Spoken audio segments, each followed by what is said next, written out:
नमस्कार दर्शक बंधु आपण पुणी थे स्वागत करुच्ची ओडिया टीवी यूट्यूब चैनल आज आपण जो टॉपिकटा रही से टॉपिकटा हूँ सुभद्रा योजना को नहीं बर्तमान देखो सुभद्रा योजनार जो फॉर्म रही से फॉर्म टी आसी सारी जहाँकि आपको स्क्रीन मध्यम देखी यही फॉर्म टी जहाँकि आप जो अंगनवाड़ी केन्द्र रही से अंगनवाड़ी केन्द्र में दिया सरी समस्त को जहाँकि अंगनवाड़ी केन्द्र तरफ गोटे गोटे सुभद्रा योजनार फॉर्म टी दिया सरी जहाँकि आपको मुझे देखी यही फॉर्म टी को समस्त को अंगनवाड़ी केन्द्र में मिल जाइथिबो।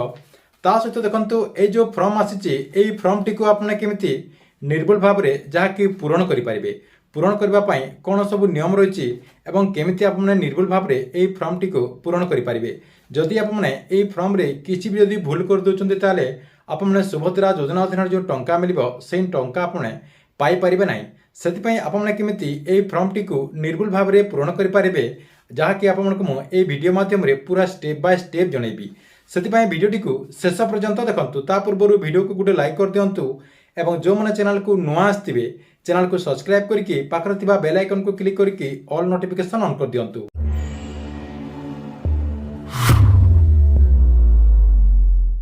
देखंतु आपको सुभद्रा योजनार जो फॉर्म रही से फॉर्म टी को फिलअप करने को हेले एटी देखंतु मो सुभद्रा योजना गोटे फॉर्म को फिलअप कर देछि एटी आपनकर जेमती मो फिलअप कर देछि सेही प्रोसेस रे आपने मध्य आपनकर जो फॉर्म रही से फॉर्म टी को फिलअप करेंगे। प्रथम देखंतु संपूर्ण ना रही आपनकर आधार कार्ड रे जेमती आपनकर ना रही सेमती आपनकर ना लिखिदेबे उपरे आपनकर ना रहिबो तार तले आपनकर जो टाइटल रही से टाइटलटा देदेबे। तापर देखंतु आपनकर नेक्स्ट रही आधार नंबर आपनकर आधार नंबर जेमती लिखाई सेमती आपने एठी लिखिदेबे। तापर आपनकर देखंतु तारे तले रही आधार नंबर गलापर देखंतु 3 नंबर रही स्वामी किंबा पितांको ना जे आवेदन करेंगे तांकर स्वामी ना देदेबे किंबा तांको पितांको ना देदेबे। तापर देखंतु 4 नंबर रही जन्म तारीख आपनकर डेट ऑफ बर्थ आपनकर दिन मास वर्ष देदेबे। मुझे जमी लिखिदे यही प्रोसेस रे आपन लिखिदेबे। तापर देखंतु नेक्स्ट रही कास्ट आपने कौ वर्गर साधारण वर्गर कि अनुसूचित जनजाति कि अनुसूचित जनजाति आपन जो वर्ग रही से क्लिक कर राइट मारदेवे। तापर देखो 6 नंबर रही शारीरिक भिन्नक्षम जो मैंने भिन्नक्षम होते हाँ टिक मार मारे जो मैंने भिन्नक्षम नुह से ना टिक मारदेवे। तापर देखो आपणकर नेक्स्ट रही आधार संयुक्त मोबाइल नंबर आपणकर आधार कार्ड रे जो मोबाइल नंबर रही से मोबाइल नंबरटा ये लिखिदेवे अलग मोबाइल नंबर आपन ये लिखिबेनी आपणकर जो आधार कार्ड रही से आधार कार्ड रे जो मोबाइल नंबर लिंक होइतिबो से मोबाइल नंबर ही देबे। तापर देखंतु विकल्प मोबाइल नंबर आपनक पाखर जदि अलग कौन मोबाइल नंबर रही से मोबाइल नंबर मध्य आपन चाहिले दे पारिबे।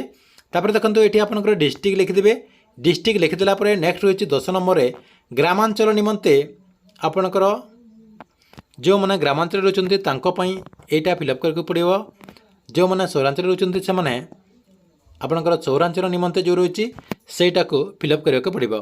आपण माने जो एरिया रो सेटा को खाली फिलअप करेंगे गोटे आपण मन को एठी वैकेंट छाड़िबा को पड़िबो।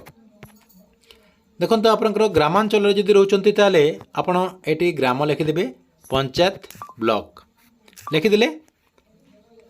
देखंतु लास्ट रही आपणकर जो 12 नंबर जो रही ये देखंतु आपणकर आधार सक्षम संचय खाता थिबा बैंक रो ना आपणकर जो आधार कार्ड रही से आधार कार्ड रे जो बैंक डीबीटी एक्टिव रही जहाँकि लिंक होती से बैंक रो ना एति लिखिदेबे। एठी देखंतु आपणकर मो स्टेट बैंक ऑफ इंडिया लिखिदेछि सेमती आपने आपणकर बैंक रो ना मध्य एठी लिखिदेबे। एटा आपणकर फास्ट पेज सरीगला जहाँकि फास्ट पेज रो जो रही फास्ट पेज आपने यही प्रोसेस रे पूरण करि परिबे। नेक्स्ट देखंतु आपणकर पछपटरे आउ गुटे आपणकर जहाँकि रही जहाँकि भाग ख आउ भाग ग रही भाग ख रे घोषणानामा जहाँकि ये आपड़ सब पढ़ी पढ़ी गोटे गोटे टिक मार मारदेवे। प्रथम रही मो ओडिशार बासिंदा अटे सेठी आप राइट मारदेवे देखंतु एमती आपणकर राइट मारदेवे। तापर देखंतु आपणकर 2 नंबर रही जुलाई 24 सुधा मोर बयस 21 किंबा ताठारू अधिक एवं 60 वर्ष कम अटे राइट मारदेवे। मु कौन राज्य किंबा केंद्र सरकार योजना अधीन में मासिक 1500 टंका अथवा तदुर्ध किंबा वार्षिक 18,000 टंका ରାଶି ସହାୟତା ପାଉନାହାନ୍ତି। ଆପଣ ଏମିତି ଗୋଟେ ଗୋଟେ କରି ସବୁ ପଢ଼ି ପଢ଼ିକି ରାଇଟ୍ ମାରିଦେବେ। ଆପଣଙ୍କର ଲାଷ୍ଟ ପର୍ଯ୍ୟନ୍ତ ଯେତେଟା ବକ୍ସ ରହିଛି ସବୁ ରାଇଟ୍ ମାରିଦେବେ। ରାଇଟ୍ ମାରିଦେଲା ପରେ ଦେଖନ୍ତୁ ଆପଣଙ୍କର ଭାଗ କରେ ଏତେ ବ୍ୟତୀତ ମୋ ନିମ୍ନଲିଖିତ ସମ୍ମତି ପାଇଁ ସମ୍ମତି ଜଣାଉଛି। ଆପଣ ଏଇଟା ଟିକେ ପଢ଼ିଦେବେ, ସବୁକିଛି ପଢ଼ିଦେବେ। ପଢ଼ିଦେଲା ପରେ ଦେଖନ୍ତୁ ଲାଷ୍ଟରେ ଆପଣଙ୍କର ଆବେଦନକାରୀଙ୍କ ସ୍ୱାକ୍ଷର ରହିଛି। ଆପଣଙ୍କର ଯେଉଁ ଦସ୍ତଖତ ଏଠି ଦେଇଦେବେ। ତାପରେ ଆପଣଙ୍କର ଆବେଦନ ଯେଉଁ ଡେଟ୍ ରହିଛି ସେଇ ଡେଟ୍ଟି ଆପଣ ଏଠି ଲେଖିଦେବେ। ମୋଟାମୋଟି ଆପଣଙ୍କର ଏଇଟା ସରିଗଲା।